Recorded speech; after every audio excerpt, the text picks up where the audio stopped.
Bonjour à tous, bienvenue pour un nouveau tutoriel sur le langage Python. Dans cette vidéo, je vais vous montrer quelque chose de très important et qui va beaucoup vous servir dans vos différents codages et vos différents projets dans ce langage, qui est notamment un outil pour gérer tout simplement vos paquets, donc un gestionnaire de paquets que vous allez pouvoir utiliser pour installer tout un tas de bibliothèques tierces, d'accord, à utiliser dans vos programmes et dans vos projets Python, et vous allez pouvoir gérer bien évidemment tout ça proprement, de manière précise, en utilisant ces différents outils. Comme on va beaucoup faire d'installation, il va falloir passer par un terminal, donc en mode administrateur si vous êtes sur Windows ou via des commandes root si vous êtes sur macOS et Linux. Donc on va commencer par ça tout de suite. Je vais ouvrir un terminal en administrateur. Voilà, comme ça j'aurai l'outil ici qui est prêt. Alors cet outil-là, d'accord, s'appelle tout simplement pip. Pour Python, installs package ou installs Python, d'accord, on peut gérer plusieurs choses comme ça, donc c'est le diminutif, d'accord, qui a été raccourci par rapport à ça, et cet outil-là va nous être très utile. Pour information, il est installé par défaut depuis Python 3.4, ou si vous êtes sur une version antérieure à la 3, Python 2.7.9, si j'ai pas de bêtises, donc normalement vous travaillez au moins avec Python 3. quelque chose si vous savez suivre mes vidéos, donc il n'y aura pas de souci, il devrait être installé. Si vraiment en tapant cette commande juste ici, en faisant entrer, vous n'avez rien qui s'affiche comme moi, vous avez un message comme quoi la commande pip n'est pas reconnue ou autre, ça voudra donc dire que l'outil n'est pas installé.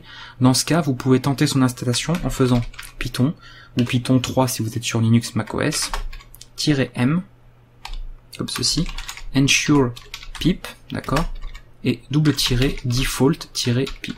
Voilà. Donc cette commande-là exactement, faut pas vous tromper. Vous répétez exactement la même commande, et ça vous installera l'outil comme il faut, donc le gestionnaire de paquets tout simplement, puisque c'est à ça qu'il sert. Voilà. Donc nous normalement il n'y a pas de souci, il devrait être disponible par défaut, et vous pouvez même vérifier sa version en faisant pip-version. Voilà. Et moi on voit que c'est la version 9.0.1 au moment où je fais cette vidéo. Alors première chose à faire, avant de commencer à voir les commandes de cet outil-là, moi je vous propose déjà de le mettre à jour, d'être sûr d'utiliser la version la plus récente. Pour ça, vous allez faire Python ou Python 3 encore une fois sur Linux ou macOS, -m, pip install, et l'argument pas plus c'est upgrade, comme ceci, et on upgrade quoi? Bah tout simplement pip. On teste ça et moi il vous met, voilà, already up to date, c'est-à-dire que j'ai déjà la version la plus à jour. Donc pas de souci à ce niveau-là, c'est ok de mon côté. Donc faites ça pour être sûr d'avoir la version la plus récente, comme ça on travaillera de la même manière, il n'y aura pas de souci pour cette vidéo. À partir de là, on va pouvoir faire pas mal de choses. Faut savoir que Python, du fait que c'est libre, open source, voilà, qu'il y a tout un accès très ouvert, on va dire, au niveau de la communauté, il y a beaucoup de gens qui ont contribué à son évolution et qui ont développé leur propre package, donc un ensemble de modules, leurs propres fonctions, etc. et les ont soumis à un dépôt officiel, si vous voulez, un dépôt en fait communautaire, qui contient du coup un petit peu tout ça, d'accord. Donc nous l'intérêt, ça va être de pouvoir accéder à ce dépôt et d'installer des paquets depuis ce dépôt, les désinstaller, les gérer, faire des recherches, etc., etc. Ce dépôt-là s'appelle tout simplement le Python Package Index, ou marqué PyPy, d'accord, vous l'avez peut-être retrouvé comme ça, c'est-à-dire qu'il s'écrit de cette manière-là, voilà, PyPy, ou PPI, certains disent des fois, et il suffit d'y accéder depuis le site python.org, et vous allez par rapport au menu, sur le Python Package Index, voilà, tout simplement. Vous tombez sur ce genre de page, tout simplement, avec l'ensemble des paquets qui sont disponibles. Alors au moment où je fais cette vidéo, vous voyez qu'il y a quand même plus de 123 000 packages qui sont disponibles, donc autant vous dire qu'il y en a beaucoup, et que si vous voulez faire quelque chose de précis en Python, faites une recherche sur internet, il y a quand même 99% de chances qu'il y ait déjà un package qui vous permet de le faire simplement, sauf si bien sûr vous avez envie de développer votre propre module vous-même. Si c'est voilà pour un intérêt de développement personnel, vous pouvez évidemment le faire vous-même, mais si vous voulez juste trouver quelque chose qui le fait, eh bien faites une petite recherche sur internet et il y a de fortes chances que vous trouviez ceci en fait sans problème. Voilà à ce niveau-là. Alors comment ça fonctionne à partir de ce site? Alors moi par contre, je sais pas si c'est normal, mais quand je vais sur Browse Package, d'accord, ici, j'obtiens ce genre de message. Je vais vous montrer, s'il veut, voilà. Ah bah ça marche. Ça marche, puisque les autres fois en fait où j'essaie d'accéder au site, ici en fait je n'avais rien qui s'affichait. Donc je sais pas pourquoi, peut-être un problème qu'il y avait avec le site le site du dépôt, mais bon ici ça marche. Donc vous voyez qu'en tout cas en allant dans Browse Package, si vous n'avez pas de problème avec le site, parce que moi je vous dis il y a quelques temps quand j'allais sur cette page, je n'avais que en fait ça de marqué, tout simplement, donc il me disait de sélectionner une catégorie mais je les avais pas, donc c'était un peu embêtant. Donc vous voyez que là du coup c'est très pratique parce que tout est rangé par catégorie, d'accord. On trouve pas mal de petites choses, voilà, par rapport au système, par rapport aux versions précises de Python, pour l'email, le chat, voilà, l'échange de fichiers, enfin vraiment, c'est suffisamment complet, tout est bien rangé à ce niveau-là, Django pour faire du web, bref, on a pas mal de petites choses intéressantes à ce niveau-là. Sinon, donc moi je vais revenir du coup sur la page d'index, pardon, celle-ci, voilà, vous arrivez sur cette page-là. Vous pouvez faire des recherches depuis ce moteur, hein, bien évidemment, pas de surprise ici, c'est vraiment très simple. Comment installer un paquet du coup? Comment je vais pouvoir procéder? Alors pour installer un paquet, je vais tout simplement le choisir, donc choisir trouver le paquet que je veux, donc moi je vais en prendre un au pif. Regardez, Python module to PNG, voilà, je vais prendre ce paquet-là, je vais cliquer dessus, et je vais récupérer son nom. Donc prenez pas le numéro de version, on s'en fiche, il faut juste le nom. Alors pareil, s'il y a des majuscules, il faut respecter les majuscules dans le nom, donc moi ici il n'y en a pas, donc je vais juste faire un copier-coller, et je vais pouvoir installer ce que je veux à ce niveau-là. Pour installer le paquet que je veux, je vais simplement taper la commande pip install, suivi du nom du paquet. Donc moi, ici j'ai fait un copier-coller, hop, et je vais l'installer, donc je suis toujours, je rappelle, en administrateur, et vous voyez qu'il récupère le package, il le télécharge, il l'installe, et si tout se passe bien, voilà, il me met successfully installed. Voilà. Donc c'est installé sans problème. Voilà comment j'ai installé ce paquet, tout simplement. Donc c'est très rapide, hein. Vous voyez, c'est vraiment un gestionnaire qui va gérer ça, et qui aura du coup une espèce de base de données pour savoir ce qu'il a installé ou non, et vous allez pouvoir du coup facilement désinstaller. La commande inverse, évidemment sans surprise, c'est pip uninstall, donc c'est l'inverse, et le nom du paquet. Donc c'était celui-là, vous faites ça, et il va le désinstaller. Voilà, il vous met, est-ce que vous voulez désinstaller également l'exécutable? Oui. Et voilà, il a tout désinstallé proprement, on est sûr qu'il ne reste pas de résidus ou de choses qui traînent par rapport à ce package-là, tout a été désinstallé proprement. Alors vous avez vu que vous pouvez télécharger si vous voulez directement le fichier, d'accord, le fameux fichier WHL, si vous voulez vous pouvez procéder comme ça, mais moi je vous conseille évidemment de le faire en ligne de commande, c'est beaucoup plus pratique, vous n'avez pas besoin de télécharger des fichiers, de passer par ça pour l'installation. Là vous tapez juste pip install pour gérer l'installation et la désinstallation, c'est très rapide, très pratique, et en plus dans le terminal il vous affiche tout comme il faut, pour savoir s'il n'y a pas eu d'erreur, donc ça fonctionne très bien, donc il n'y a aucune raison de ne pas procéder de cette manière-là. Voilà pour ça. Dans certains cas, vous voudriez peut-être chercher un package en rapport avec un autre, d'accord, par rapport à un terme. Je pense notamment par exemple à ceux qui font de la 2D avec Pygame. Admettons que je veuille rechercher dans ce dépôt tout ce qui est lié, on va dire, plus ou moins à Pygame. Eh bien, je peux utiliser la commande pip search et Pygame.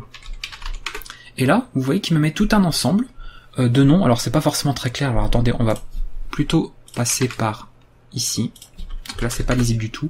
Donc je vais juste faire ça, donc ça c'est du Windows ou Linux, vous pouvez faire la même commande partout, vous allez dans le dossier que vous voulez, vous tapez une commande, quelle qu'elle soit, d'accord, et vous mettez un petit chevron comme ça pour dire que le résultat de cette commande, tu me l'envoies dans quelque chose, donc moi il va me l'envoyer dans un fichier, donc results.txt, et voilà, c'est tout, hein. C'est juste pour faire ça, et là du coup, voilà, j'obtiens mon fichier, on va le lire, et là on aura quelque chose de beaucoup plus clair. Non, c'est pas ça que je veux faire, qu'est-ce qui m'embête? Mince, comment ils veulent faire le zoom. Voilà. Et là, vous voyez qu'on obtient du coup pas mal de choses.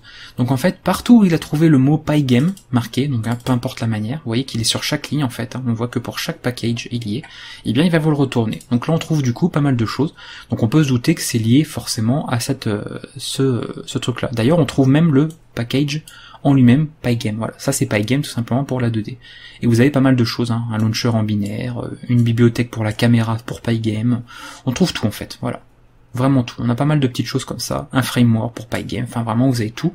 Donc ça peut être pratique pour chercher des choses associées à un package ou à un outil que vous utilisez déjà, d'accord? Donc ça peut être vraiment intéressant. Et du coup, quand vous avez trouvé un package qui vous plaît, je sais pas moi, mettons, je dis tiens, ça c'est une démo, tiens, regardez une démo pour un jeu Pygame, et je peux très bien faire ça, d'accord? Hop, je récupère le nom, copier, et puis ici on fait comme tout à l'heure, pip install, et on récupère le nom, et voilà. Il le télécharge, il l'installe. Très très très pratique. On gagne énormément de temps à faire comme ça, enfin je veux dire voilà, c'est vraiment très simple, hein. Là honnêtement on peut difficilement en faire plus simple. Donc là ça a été un peu plus long parce que c'était quand même un package assez grand en tout cas, et du coup il est installé. Voilà, donc plutôt pratique, hein, plutôt simple, donc vraiment sympa. Donc vous voyez où ils sont installés, hein, Program Files, Python 3.6, enfin moi 3.6, lib, seed package, voilà, on retrouve pas mal de choses, tout est disponible par ici. Donc voilà, donc très pratique ça, de pouvoir comme ça faire des recherches associées à certains mots précis. On peut également vouloir des informations d'un package en particulier. Vous avez vu que tout à l'heure j'ai installé ça moi, d'accord, et bien je peux vérifier ce package, donc notamment au niveau de l'index, en faisant juste pip show, donc montrer en fait toutes les infos concernant ce package là. Et là il m'affiche, il affiche pas, d'accord, merci Pourquoi tu me l'affiches pas? C'est bizarre ça par contre. Normalement il devrait me l'afficher. Je vais tester avec un autre, je sais pas, peut-être qu'il n'y a pas d'informations, parce que c'est possible qu'il y en ait peut-être qui ont, certains développeurs qui n'ont pas mis les informations sur leur outil, hein, parce que comme c'est encore une fois, je vous dis ouvert, les gens, c'est peut-être pas obligatoire, donc les gens l'ont peut-être pas mis. Alors je vais faire sur Pygame, du coup on va voir. Voilà, bah Pygame il me trouve quelque chose, vous voyez, donc c'est sûrement ça, c'est que la personne ici n'a pas rempli les informations. Donc c'est un peu dommage que du coup on perd pas mal d'informations, mais tant pis. Donc là vous voyez, bah, on a le nom du package, la dernière version, le nom complet, on a même le site du projet officiel, les auteurs, hein, les développeurs, etc., l'email, enfin voilà, la licence, toutes les informations et même l'endroit où ça a été installé sur mon OS. Donc plutôt sympa, du coup, de retrouver tout ça. Donc ça peut être pas mal d'infos assez intéressantes à ce niveau-là. Du coup, on va regarder, j'avais pas cet outil-là. On va regarder ce qu'il me trouve aussi. Voilà, bah vous voyez, lui, il aussi, il a mis les infos. Donc vous voyez, Mysterious Blade, du coup, c'est la version 0.12. Voilà, vous avez même du coup le lien vers le projet GitHub, donc ça permet comme ça de voir un petit peu où ça en est au niveau développement, l'auteur, etc. Donc c'est très pratique, utilisez vraiment cette commande, ça vous donne pas mal d'infos. Bon là il n'y a pas d'email, mais on pourrait avoir l'email si un jour vous voulez, je sais pas moi, contacter le développeur parce que vous avez trouvé un bug ou simplement pour lui demander d'ajouter une fonctionnalité ou autre. Ça peut être vraiment très intéressant de récupérer ces informations là. Donc 4 commandes du coup de base à connaître: install pour l'installation de package, uninstall pour la désinstallation, search pour trouver via un mot-clé un ensemble de packages qui sont associés ou liés en tout cas à ce mot, et show pour montrer toutes les informations, on va dire la petite page d'info en fait, concernant un package en particulier. Voilà, c'est des petites choses qui peuvent servir. Et en petit bonus pour cette vidéo-là, je vous proposais d'autres commandes. Vous savez que j'ai un tutoriel, vous avez un tutoriel sur la playlist des tutoriels de Python qui vous propose l'installation d'environnements virtuels, d'accord? Si vous l'avez pas vu, allez le voir, hein, ça pourra vous servir aussi. Et du coup, admettons que un jour je veux créer un nouvel environnement, et j'aimerais tout simplement installer tous les packages que j'avais mis dans un autre, ou que j'avais mis sur le système. Vous doutez bien que vous n'allez pas aller dans les fichiers du package, récupérer tous les noms un par un et tout installer un à un. Ce serait beaucoup trop long.